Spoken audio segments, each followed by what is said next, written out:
वित्त मंत्री निर्मला सीतारमण ने संसद में शुक्रवार को वित्त वर्ष 2024-25 का आर्थिक सर्वेक्षण पेश किया। इस रिपोर्ट में अनुमान लगाया गया है कि वित्त वर्ष 2025-26 में भारत की जीडीपी ग्रोथ दर 6.3% से 6.8% के बीच रह सकती है। वहीं जीएसटी संग्रह में 11% की वृद्धि का अनुमान लगाया गया है, जो होता है 10.62 लाख करोड़ रुपए। रिपोर्ट के अनुसार भारतीय अर्थव्यवस्था की बुनियाद मजबूत बनी हुई है। मजबूत बाहरी खाते, स्थिर निजी खपत और ऊंचे पूंजीगत व्यय के कारण निवेश गतिविधियों में तेजी आने की संभावना है। हालांकि रिपोर्ट में भारत को वैश्विक प्रतिस्पर्धात्मकता बढ़ाने के लिए संरचनात्मक सुधारों पर जोर देने की सलाह भी दी गई है। सरकार की तरफ से किए गए खाद्य पदार्थों के बफर स्टॉक, खुले बाजार में वस्तुओं की उपलब्धता और आयात नीति में ढील के फैसले ने मुद्रास्फीति को नियंत्रित करने में मदद की है। आर्थिक सर्वेक्षण रिपोर्ट कहती है कि सब्जियों की कीमत में मौसमी गिरावट और खरीफ की फसल की आवक के कारण वित्त वर्ष 2025 की चौथी तिमाही में खाद्य मुद्रास्फीति में राहत मिल सकती है। ताजा आर्थिक सर्वेक्षण भारत के विजन 2047 के लिए टारगेट भी तय करता है। रिपोर्ट के मुताबिक भारत को अगर 2047 तक विकसित राष्ट्र बनने का लक्ष्य हासिल करना है तो उसे 8% की जीडीपी विकास दर बनाए रखना होगी।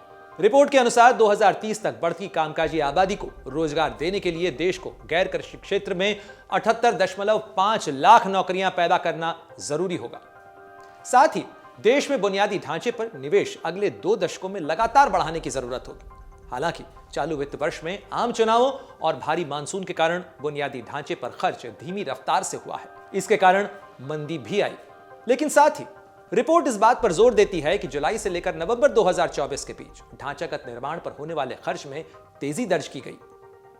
ढांचागत खर्च पर विशेष ध्यान देने और खर्च पर जोर देते हुए आर्थिक सर्वेक्षण यह भी कहता है कि देश में स्मार्ट सिटी, सार्वजनिक परिवहन, विरासत स्थलों और ग्रामीण क्षेत्रों के बुनियादी ढांचे का विकास बेहद जरूरी है। साथ ही नवीकरणीय ऊर्जा और पीपीपी मॉडल पर भी सरकार का खास फोकस है। आर्थिक सर्वेक्षण रिपोर्ट बताती है कि राष्ट्रीय अवसंरचना पाइपलाइन, राष्ट्रीय मुद्रीकरण पाइपलाइन और पीएम गतिशक्ति जैसे कार्यक्रमों से आर्थिक विकास को रफ्तार मिली है।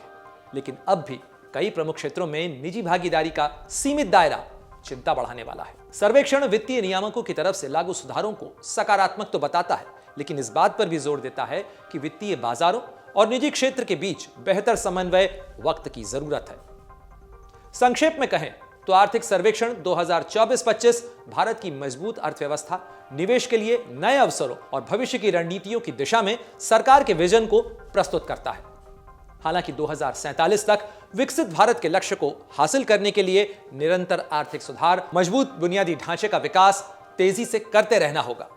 देश में बुनियादी ढांचे के क्षेत्र में निवेश को अगले 2 दशकों में लगातार बढ़ाने की जरूरत है। संसद में पेश आर्थिक सर्वेक्षण में कहा गया है कि चालू वित्त वर्ष के लिए केंद्र का पूंजीगत व्यय वित्त वर्ष 2020 के पूंजीगत व्यय का लगभग 3 गुना से ज्यादा किया गया है। अमर उजाला जीवांजलि के सारथी की मदद लें और महाकुंभ में स्नान जरूर करें।